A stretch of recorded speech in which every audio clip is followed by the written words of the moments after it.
ദ്രൗപദി മുർമുവിന്റെ അധികമാരും അറിയാത്ത പൂർവ്വകാലത്തെക്കുറിച്ച്.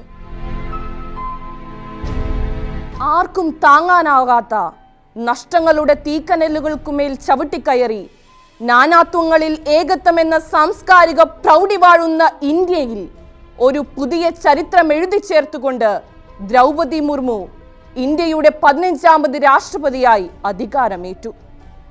സ്വതന്ത്ര ഭാരതം കരഗതമാക്കിയിട്ടുള്ള അഭിമാനകരമായ നേട്ടങ്ങളിൽ ഒരു പുത്തൻ അധ്യായം തന്നെയാണ് ദ്രൗപദി മുർമു എന്ന വനിതയുടെ നാമധേയത്തോട് ചേർത്ത് ഇന്ത്യയുടെ നാഴികക്കല്ലുകളിൽ കോറിയിട്ടപ്പെട്ടത്.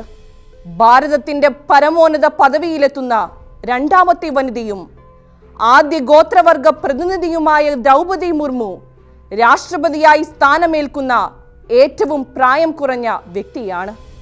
ആദിവാസികളും ഗോത്രവർഗക്കാരും ഭൂരിപക്ഷമായി താമസിക്കുന്ന ഒഡീഷയിലെ മയൂർഭഞ്ച് ജില്ലയിലെ ഉബർബോഡ എന്ന ഗ്രാമത്തിലെ പനയോലമേഞ്ഞ ഒരു കൊച്ചു കൂരയിൽ നിന്ന് ഇന്ത്യയുടെ ഹൃദയം സ്ഥിതി ചെയ്യുന്ന ദില്ലിയിലെ റെയ്സീന കുന്നിലെ 340 മുറികളുള്ള അത്യാധുനിക ബംഗ്ലാവിലേക്കുള്ള ദ്രൗപദിയുടെ യാത്ര കനൽ വഴികളെ താണ്ടിയായിരുന്നു. ഒന്നിനു പുറകെ ഒന്നായി ജീവിതത്തിലേക്ക് പെയ്തിറങ്ങിയ ദുരിത പർവ്വങ്ങളെ ആത്മധൈര്യം കൊണ്ട് നേരിട്ട ഈ ധീരവനിതയ്ക്ക് അതികഠിനമായ ജീവിതാനുഭവങ്ങളുടെ അധികമാരും അറിയാനിടയില്ലാത്ത പശ്ചാത്തലം തന്നെയുണ്ട്.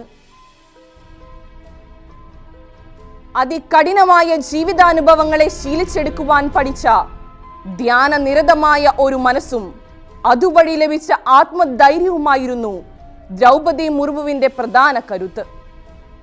ഏതു വശത്തു നിന്ന് നോക്കിയാലും മുന്നോട്ടു പോകാൻ കഴിയാത്തത്ര പരിമിതികൾ മാത്രം നിറഞ്ഞു നിന്ന ജീവിത സാഹചര്യങ്ങളിൽ നിന്ന് ആർജിതമായി നേടിയ ആത്മധൈര്യത്തോടെ പഠിച്ച് മുന്നേറിയ ദ്രൗപദി സെക്രട്ടേറിയറ്റിൽ ജൂനിയർ അസിസ്റ്റന്റ് ആയിരിക്കുമ്പോഴായിരുന്നു ബാങ്ക് ഉദ്യോഗസ്ഥനായ ശ്യാംചരൺ മുർമുവുമായുള്ള വിവാഹം നടന്നത്.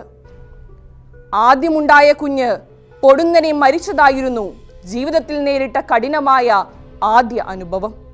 പിന്നീട് ഭർത്താവ് ജോലി ചെയ്യുന്ന റായ്റംഗ്പൂരിൽ ജോലി രാജിവെച്ചു പോയ ദ്രൗപദിക്ക് 3 മക്കൾ കൂടി ജനിച്ചു.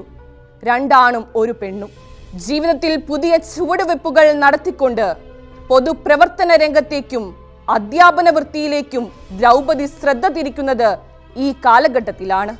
2000-ൽ റായ്റംഗ്പൂരിൽ നിന്ന് ജയിച്ച് നിയമസഭാംഗമാവുകയും ഒഡീഷയിലെ BJP സഖ്യ സർക്കാരുകളിൽ വിവിധ കാലയളവുകളിൽ മന്ത്രിയാവുകയും ചെയ്തു. എന്നാൽ അധികം വൈകാതെ ദുരിതങ്ങളുടെയും നഷ്ടങ്ങളുടെയും തീമഴ തന്നെയാണ് ദ്രൗപദിക്ക് മേലെ പതിഞ്ഞത്.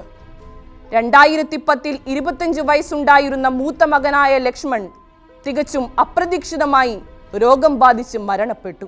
2013-ൽ ഇളയ മകൻ നിപുണും ആകസ്മികമായ ഒരു ബൈക്ക് അപകടത്തെ തുടർന്ന് മരണമടഞ്ഞു.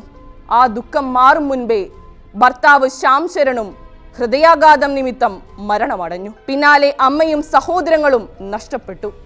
കുടുംബസ്ഥയും ബാങ്ക് ജീവനക്കാരിയുമായ മകൾ ഉണ്ടെങ്കിലും ജീവിതത്തിന്റെ തുരുത്തിൽ തികച്ചും ഒറ്റപ്പെട്ടുപോയ നാളുകൾ. 6 വർഷങ്ങളോളം നീണ്ട നഷ്ടപരമ്പരകളുടെ തീരാവേദനകളെ പ്രാർത്ഥനയും ആത്മധൈര്യവും കൊണ്ട് നേരിട്ട അവർ NDAയുടെ തണലിൽ പൊതുരംഗത്ത് സജീവമായി ശക്തയായ നേതാവായി മാറുകയായിരുന്നു. അങ്ങനെ 2016-ലെ ജാർഖണ്ഡിലെ ഗവർണറായി ചുമതലയേറ്റു. ഒരു ചെറിയ ഗ്രാമത്തിൽ ജീവിച്ച സ്ത്രീയെ സംബന്ധിച്ച് ഇതെല്ലാം തികച്ചും അപ്രാപ്യമായിരുന്നു.